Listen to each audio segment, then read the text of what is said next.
Welcome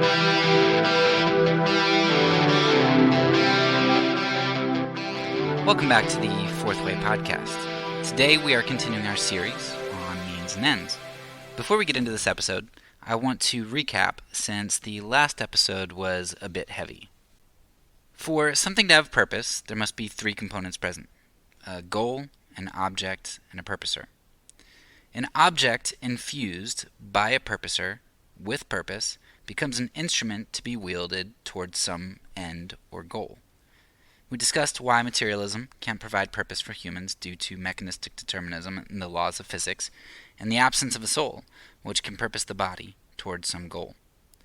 As a Christian theist, my purpose, then, is found in submitting to my living in accordance with the purpose, toward the goals for which I was created.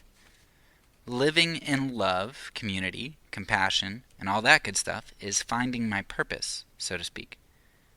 This is a bit similar to Augustine's notion of the highest loves, and how true freedom is not the availability of choices, but rather the aligning of our choices with reality. So an example that I like to use is, if there was a person who was not in the appropriate mental state, and they contemplated jumping out of a 10th story window, right? They actually have more options available to them than I do. Because, physically I could jump out of a 10th story window, but I could not make myself do that. It's just not an option that's on the table for me. And so even though the insane person has more options on the table to them, some of the options on the table to them are options which are contrary to their good and to normal human nature. It's just not fitting for them. And so even though they have more choices, they're actually less free. So therefore, rather than creating our purposes, finding our purpose and understanding what the means of God are going to be important for helping us to understand where we are bound by sin, even though that seems like the availability of choice, and where being constrained by God's love in our purposes and in being used as instruments is actually a freeing thing. Alright, so what does all of this have to do with nonviolence and the continuation of our discussion from Yoder's The Politics of Jesus? Yoder's book was very heavy on the idea of our finding our purpose in the example and teaching of Christ. Philippians 2, if you recall, was, one of the most important aspects of summarizing Jesus' life and what we're to be like, and that's a passage that I came back to a lot in Season 1. Yoder pushed back very hard against a morality in which we tried to create our own purposes. Whether that was conservatism, progressivism, Marxism, or any other ism, creating our own purposes and goals and moral systems, Yoder saw as compromise and failure, even if your system includes a lot of well-meaning Christians, or Christians who think they're well-meaning. In fact, this is what Adam and Eve did in the garden, right? They threw off God's definition of good to define their own good. So this concept of means and ends were a central concept to the politics of Jesus. Ends are something Yoder argued should be left up to the purposer, which is God, and are not ours to determine. As instruments, our lives are lived out in means and are to be concomitant with the ends pursued.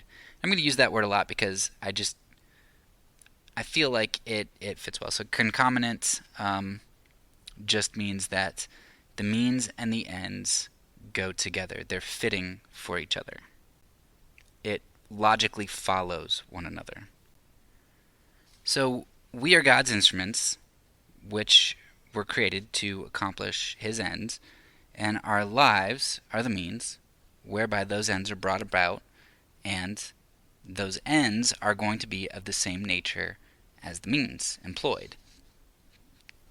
I don't remember where I got this quote from. It was an audiobook I was listening to recently, but it is such a fitting quote, and I think it summarizes this concept extremely succinctly and clearly. It says, The means are the ends in the process of becoming. The means are the ends in the process of becoming. So means are like the seeds, and the ends are the fruit which those seeds bear. You can only grow a fruit in the nature of the seed you plant. It's very similar to my college president, Dr. Bill Brown, who had this saying that stuck with me. I think it was my freshman year he said it, but he said, "You will not become what you are not becoming today." And that's essentially the same thing. If I am not planting the seeds of hard work or discipline, prayer, whatever, if I'm not doing that right now, then I will never develop those things. Right? You only develop the things, you only develop the fruit, you only bear the fruit of what you plant. And if you're not planting, you're not going to develop. It's the same thing with means and ends, right? The means that you plant or employ are going to be the things that bring about the ends that you say you desire. So in this episode, I want to use Yoder's discussion of means and ends and the last episode's grounding of purpose, and I want to jump into an argument for nonviolence, which in some ways is extremely simple, but in some ways it's a little bit esoteric as well. You have to think a little bit more. It's more philosophical, and it's not going to be as provable. You'll either agree with kind of some of the presuppositions or not. So let's jump into the topic and explore the means and the ends of God's peaceful kingdom. A church father, a progressive African American, and a conservative presuppositionalist walk into a bar. That would make for a really bad joke, but it makes for a really good argument. Because if I can get someone who is close to Jesus from the distant past, a progressive minority, and a conservative Calvinist to agree on something, that makes for a pretty strong case in my opinion. So let's first take a look at the early church father, Irenaeus, in his work Against Heresies 5.1.1. Irenaeus was born around 130 and is only 2 disciples removed from Jesus, as Irenaeus sat under Polycarp, who sat under John, the disciple of Jesus. Now, Irenaeus has a really long quote, which I'm going to make a part of this cumulative case. And I'll read the whole quote for a bit of context, but I'll also put it in the show notes if you'd rather read it, as it might be a little bit heavy to listen to. After I give the quote, I'll reread a few sections and expound on them if you want to just skip ahead a few minutes to that portion. So, here is Irenaeus' quote. "For in no other way could we have learned the things of God, unless our Master, existing as the Word, had become man. For no other being had the power of revealing to us the things of the Father, except his own proper word. For what other person knew the mind of the Lord, or who else has become his counselor? Again, we could have learned in no other way than by seeing our teacher, and hearing his voice with our own ears, that, having become imitators of his works as well as doers of his words, we may have communion with him, receiving increase from the Perfect One, and from him who is prior to all creation. We, who were but lately created by the only best and good being, by him also who has the gift of immortality, having been formed after his likeness, predestined according to the prescience of the Father, that we, who had as yet no existence, might come into being, and made the first fruits of creation, have received, in the times known beforehand, the blessings of salvation, according to the ministration of the Word, who is perfect in all things, as the mighty Word and very man, who redeeming us by his own blood in a manner consonant to reason, gave himself as a redemption for those who had been led into captivity. And since the apostasy tyrannized over us unjustly, and though we were by nature the property of the omnipotent God, alienated us contrary to nature, rendering us its own disciples, the Word of God, powerful in all things and not defective with regard to his own justice, did righteously turn against the apostasy, and redeem from it his own property, not by violent means, as the apostasy had obtained dominion over us at the beginning, when it insatiably snatched away what was not its own, but by means of persuasion, as became a God of counsel, who does not use violent means to obtain what he desires, so that neither should justice be infringed upon, nor the ancient handiwork of God go to destruction. Since the Lord thus has redeemed us through his own blood, giving his soul for our souls, and his flesh for our flesh, and has also poured out the Spirit of the Father for the union of and communion of God and man, imparting indeed God to men by means of the Spirit, and on the other hand attaching man to God by his own incarnation, and bestowing upon us at his coming immortality, durably and truly, by means of communion with God, all the doctrines of the heretics fall to ruin.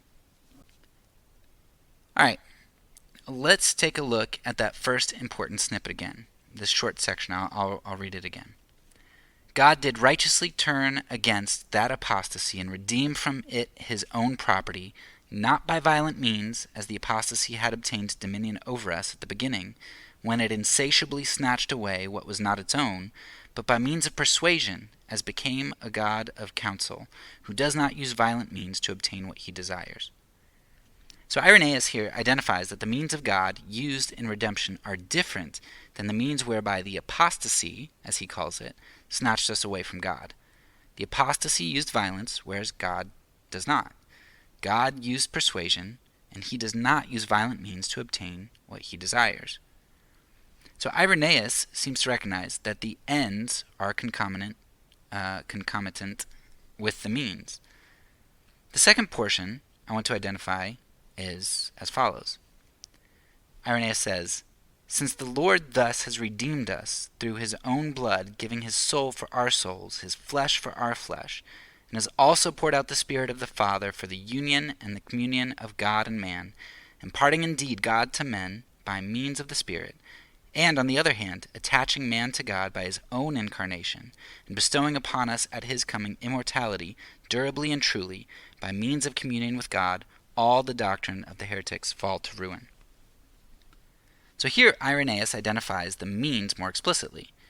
Jesus gave his blood, soul, and flesh for our blood, soul, and flesh. He poured out his Spirit for the union, as he has union with God through his Spirit. He attached this Spirit to humanity, linking man to God through the incarnation, which is the God-man unification, but simultaneously through this God-man unification, he attached God to man through that same thing. So Irenaeus is recognizing not only that God has moral standards, so to speak, or more precisely that there are certain actions which are outside of God's nature, and therefore actions which God can't or won't do, but Irenaeus also shows that God recognizes the ends sought are to be obtained by appropriately implemented means. The apostasy, as Irenaeus calls it, conquered through violence and brought death, whereas Jesus conquered through incarnational sacrifice and imparted his life and communion to us.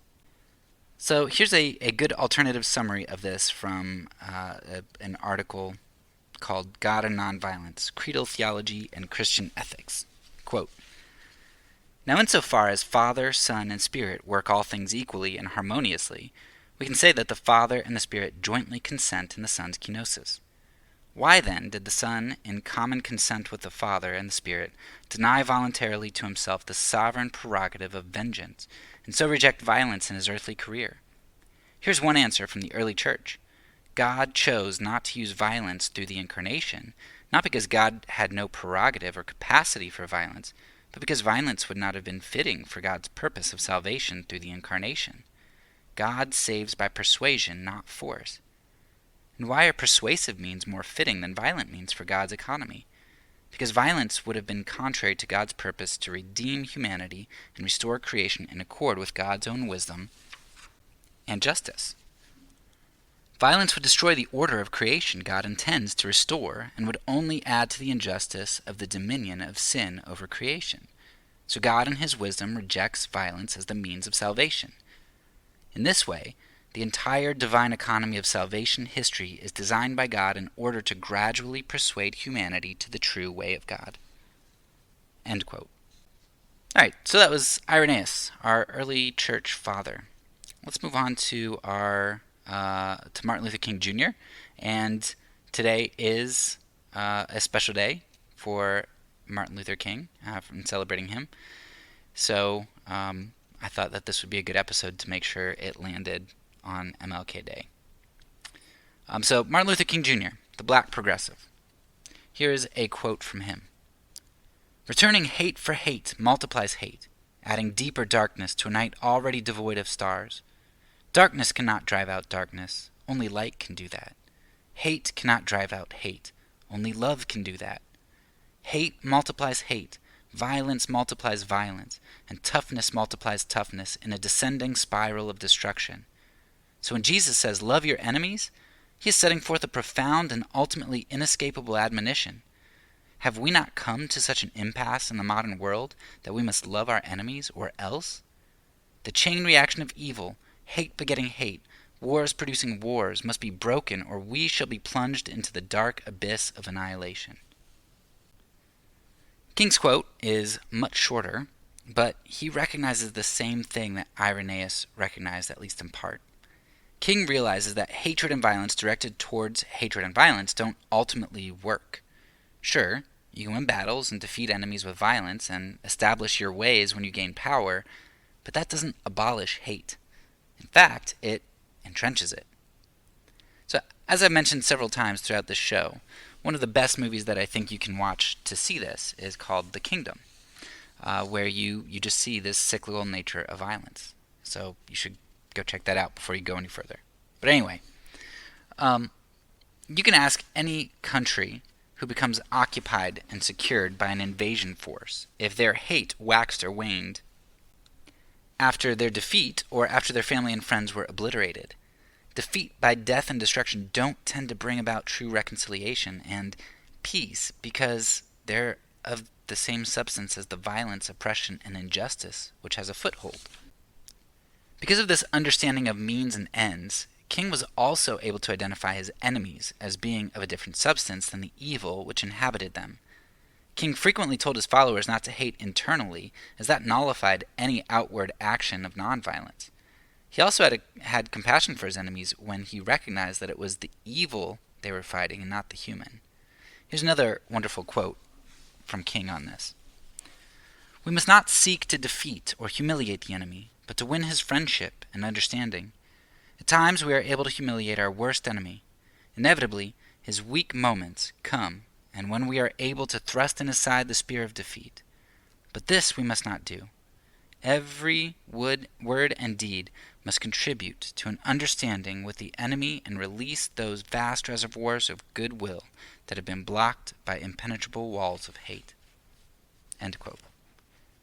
So conquering was not King's goal, but rather reconciling. He realized that peace does not come through violence or victory, but through love. And Bonhoeffer has a connection to a quote that I think resonates with something very similar.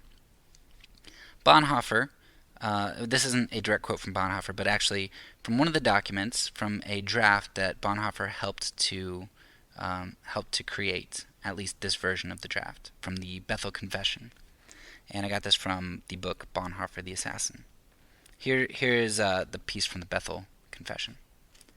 "We reject the false doctrine that struggle, or Kampf in the German, is the fundamental law of the original creation, and that an aggressive attitude is therefore God's commandment arising from the original creation. Struggle presupposes the condition of being friend or foe. This condition arises only from the existence of good and evil. The goal of this struggle to annihilate one another is a consequence of the fall according to which good and evil are no longer separate in a human being. Therefore, no struggle with evil, that is, with sin, may ever be aimed at the person who carries the evil, for evil is at work on both sides. The fight must be against evil as such." Just kind of a little side note here. I found it really interesting that this German group was talking about struggle or Kampf, and I know like two German words, but Mein Kampf is a famous book, of course, by Adolf Hitler. It's just very interesting to me how two different groups or individuals can view struggle so differently and use it towards different ends. And I think Hitler's view of struggle and viewing other as enemy kind of shows you one route to take. And the Bethel Confession, I think, highlights the importance of understanding the means and the ends, where it's a person can never be our enemy that we seek to destroy, but rather the sin that's in them. So, just as our love for God was a result of God first loving us, I think King and Bonhoeffer and those of the Bethel Confession hoped that a love for enemies would help to produce a mutual love within them. And they probably weren't that idealistic, especially maybe not the German group who had a pretty big task to go up against. Not that King didn't either, but there was kind of a trend moving in his direction, though it took a lot longer. But regardless of the level of hope that they had of actually succeeding, nevertheless, they recognized that success or not, the only true way to reconcile was going to be through love. It reminds me a little bit of the story of Daryl Davis, and I'm sure you've probably heard of him, even if you don't know his name.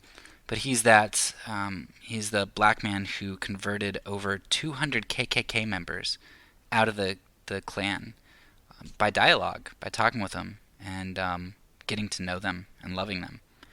And of course, that doesn't happen to everyone. And for every Daryl Davis, there's probably somebody who's gotten killed or mouthed off to or persecuted by the Klan.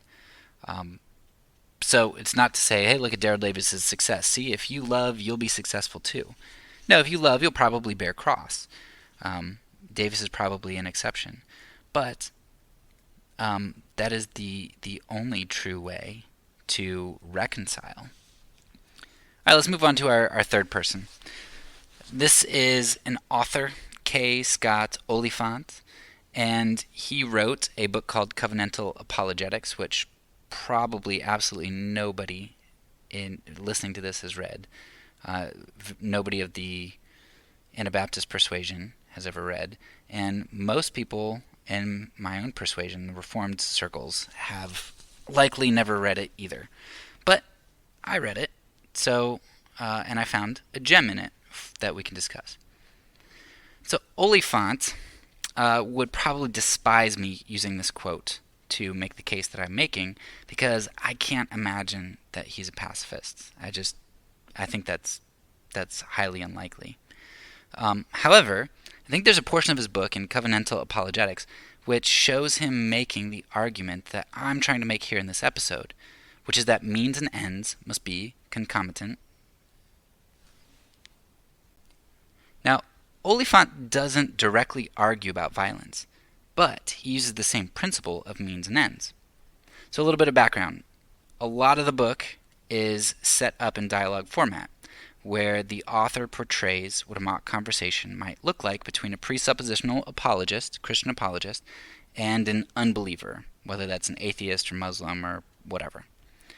So here's a portion of one of those dialogues where Oliphant is representing what a believer could argue to make a strong case for the existence of God through human reason, particularly the existence of the human mind. So here's the quote from the book. Surely one can recognize, given the basic construal of cause and effect, that what is the effect is best understood as coming from its cause. But you propose to ignore what is in the effect, that is, the human mind, so that your algorithms won't be called into question. There's no explanation of the human mind except the mind of the one who made it. There's no scientific evidence that the rational has come from the non-rational. None whatsoever. It seems delusional might justifiably be ascribed to such notions.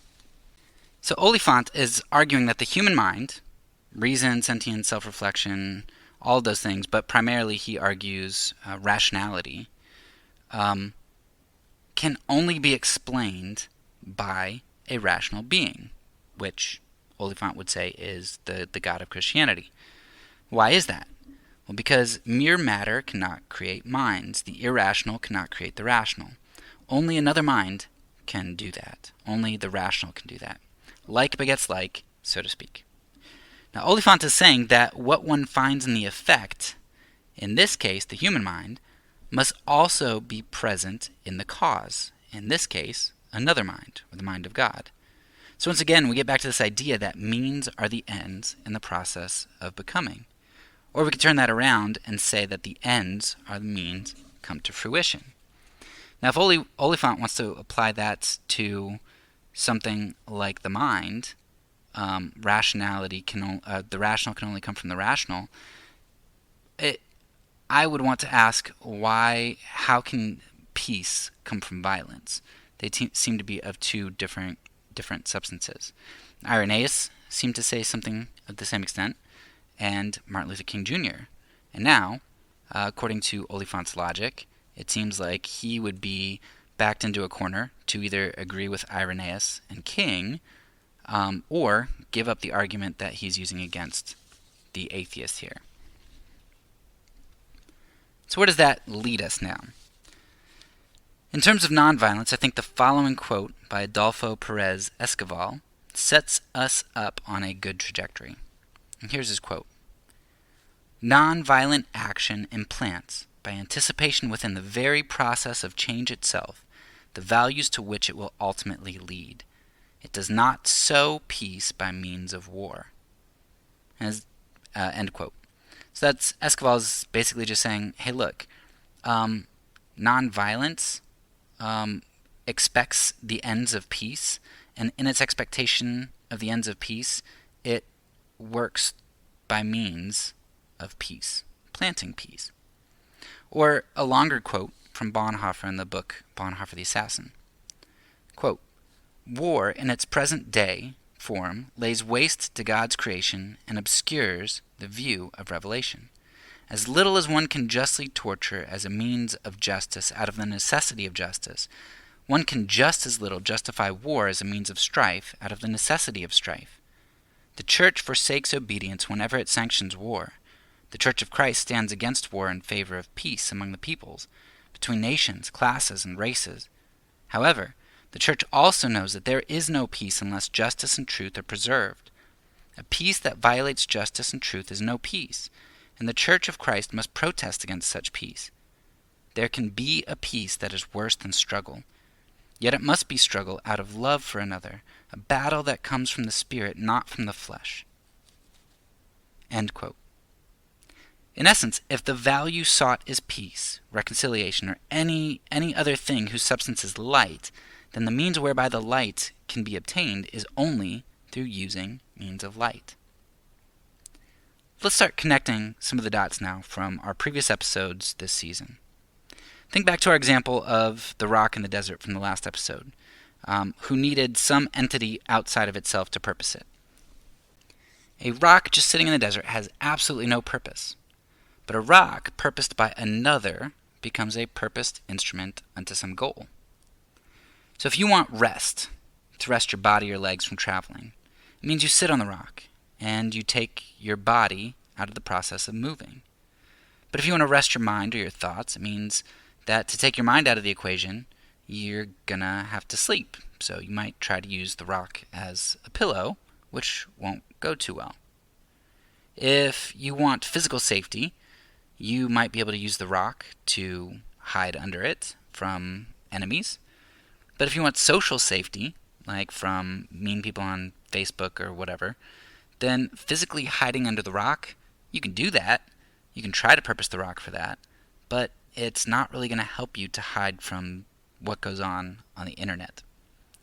Humanity has incorrectly believed for all of its history that peace looks like the annihilation of enemies and threats, when in reality, violence merely creates rifts, perpetuates animosity, and causes cyclical violence. We're trying to purpose something that doesn't truly lead to the ends that we want to obtain. Violence produces in the person who does violence a character of the type of person who is not peaceful nor can sustain a world of peace. And it produces in those around the one doing violence an understanding of who that person really is and what they're willing to do in order to resolve conflict. We see this very thing in many stories where nonviolence is successful or compelling. Oftentimes, clearly unarmed individuals are not attacked, and if they are, as in the instance of the children being attacked in the civil rights movement, or the unarmed Indians who failed to lift a hand when they were beaten over the head with metal clubs by the British soldiers, it turns people against the aggressors. Using violence to obtain peace is like trying to purpose a rock as a pillow to get some sleep, or as a physical shelter to avoid all the mean things people are saying about us on social media. We're purposing violence to do something for which its structure is not suited. If you want to dig a little bit deeper to see why this is the case, why violence purposed for peace just doesn't work, I think there are at least two things that I can point out that I think helps us to understand why this is the case. So first of all, violence is indiscriminate. And I don't mean that it's indiscriminate in who it attacks, because usually it's very discriminate in that regard, but rather in how it attacks. Violence to me seems a lot like chemotherapy, not like a scalpel. It kills the good and it kills the bad. When you use violence against an enemy, you annihilate the actions of your enemy, which is your goal, to stop the threat. But you also annihilate the potential for love or goodwill which may have been present in your enemy. Or you may even annihilate your enemy himself with your force, one created in the image of God. At the same time, you're annihilating the goodwill of others around your enemy, and they may have desired to extend blessings to you until they saw what you did. You are annihilating an image bearer of God. You are in yourself taking on darkness, which is why we've talked so much about the undeniable reality of moral injury in our armed forces and police force. Violence doesn't only destroy darkness, it also destroys light and creates darkness in the one who is doing violence. So in that regard, violence is indiscriminate. It might kill some of the bad, it might destroy some of the bad, it might stop some of the bad and subdue it, but it kills a lot of the good, and it creates other bads. Number two, when we believe that we need violence to accomplish love and peace, we are making violence stronger than love. Love is lasting, but violence is only able to maintain its power while it or its threat is present. So when I use leverage for a screw or to lift a weight, if I use a lever to lift a weight or a pulley, and I use a lot of force and I create a lot of tension in that rope as I pull the pulley or in that lever as I push it down to lift an object up. And I create a lot of gravitational potential energy. The more I pull, the more tension, I can create a lot of potential energy. As long as there's tension in the system, it holds up. But when I remove the force, when I remove that tension, the object falls with as much force as I've used to lift it. And in fact, due to the way momentum works, it will fall with more force. Not more force, but the result of that weight sitting on the ground, on that piece of ground, will have a much different effect than if I lift it off the ground and drop it as it speeds towards the ground. And sometimes violence creates permanent division. When I use a wedge or a blade to cut something, I can divide it into chunks, but chunks which will forever be divided or fractured. The tool that I use to do a job does its job well, but is unable to do its opposite. Violence is the same. We can use it to leverage or prop up a dictator or support our enemy's enemy like we did in Afghanistan back in the 80s. We can use it to divvy up land, but violence as a means does not produce the fruits of peace and is antithetical to them. The only time violent means are good and work is when they're against the objects which impede relationships. As King identified, we're fighting against the evil, not against people. I till the soil, I damage the soil to plant the seeds. I don't damage the seeds, right? It's the non-living thing. It's the soil that needs to be tilled.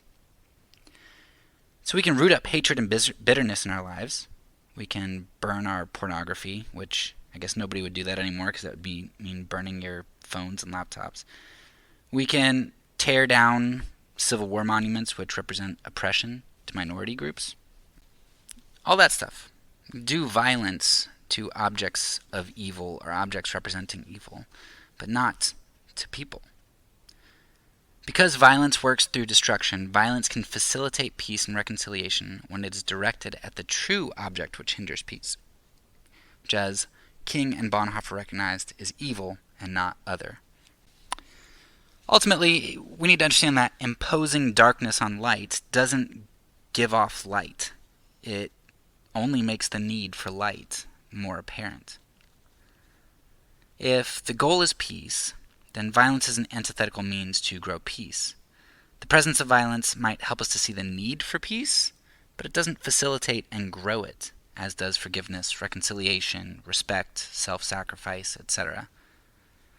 That might lead us to the next question, though, which would be, okay, all this talk about violence, but what about God?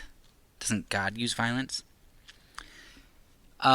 Throughout this podcast, I have presented arguments for both a conservative and liberal understanding of pacifism. This argument today would obviously not be compatible with a conservative view, which would see God as using violence at times.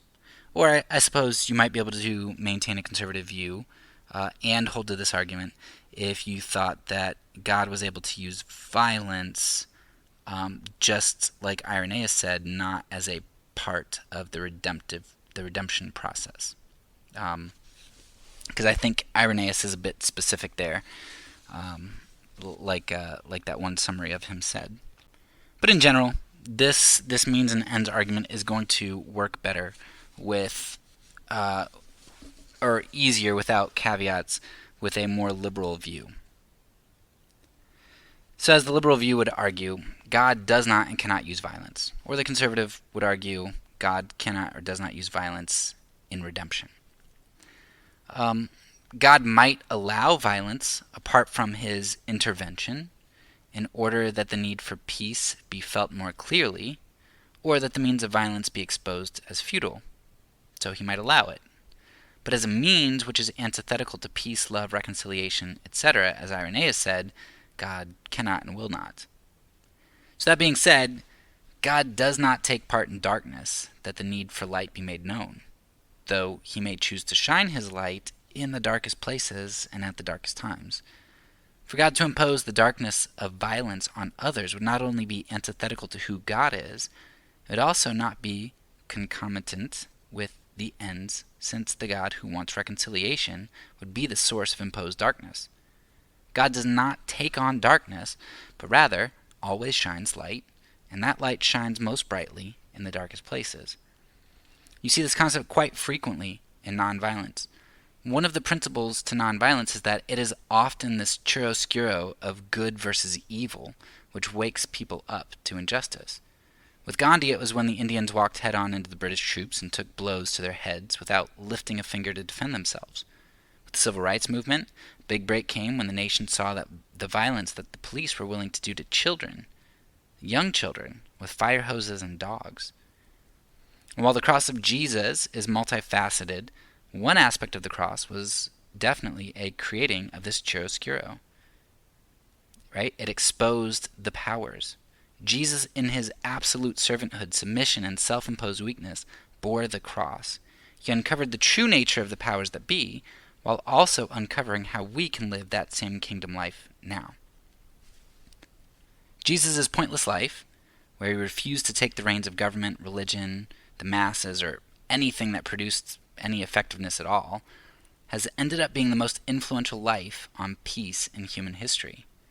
Jesus showed us the cruelty and the vanity of violent power and manipulation, and he showed us what it truly looks like to walk in the light as a true human. He brought that kingdom, and we can live in it now.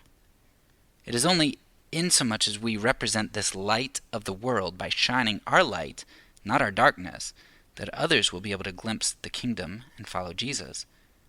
in that light, I want to close with a quote from Bonhoeffer the assassin about what that might all mean for us. Quote, "The most practical consequence of Bonhoeffer's discussion of the church in this context is that it specifies the context of formation. The formation of those addressed by the form of Christ takes place in and through the church. Christ's form summons or addresses all of human nature, though only some respond. Christ's form illuminates all of human reality, though only some perceive the form and receive illumination. The entire world has been accepted, judged, reconciled, and redeemed, but not all know that this is the case. Thus, one way to think of the church is as an epistemologically privileged community that exists for all of humanity. The knowledge given and the formation undergone enable the church to act as a vicarious representative for all humanity." So the church is the picture of reality, but that picture of reality becomes marred when we use improper means and we take darkness on ourselves, or when we do darkness ourselves. We are a vicarious representative of the kingdom for all of humanity, just as Jesus was. Jesus brought the kingdom and represented the kingdom, and we are the body of Christ. We unmask the futility and terror of the powers that grip most of humanity, the false idols of money, sex, government, materialism, and any other thing which promises power but uses force, manipulation, and objectification. We expose that the power these idols have over humanity is a power of horror and injustice, and that it doesn't have to be that way. Our job, if we truly seek the end, which is a peaceable kingdom, is to live concomitantly with those ends in our means, and to be peaceful people. You will not become what you are not becoming today, nor will the ends be anything other than the means born to fruition. That's all for now. So peace, and because I'm a pacifist, when I say it, I mean it, and I means it.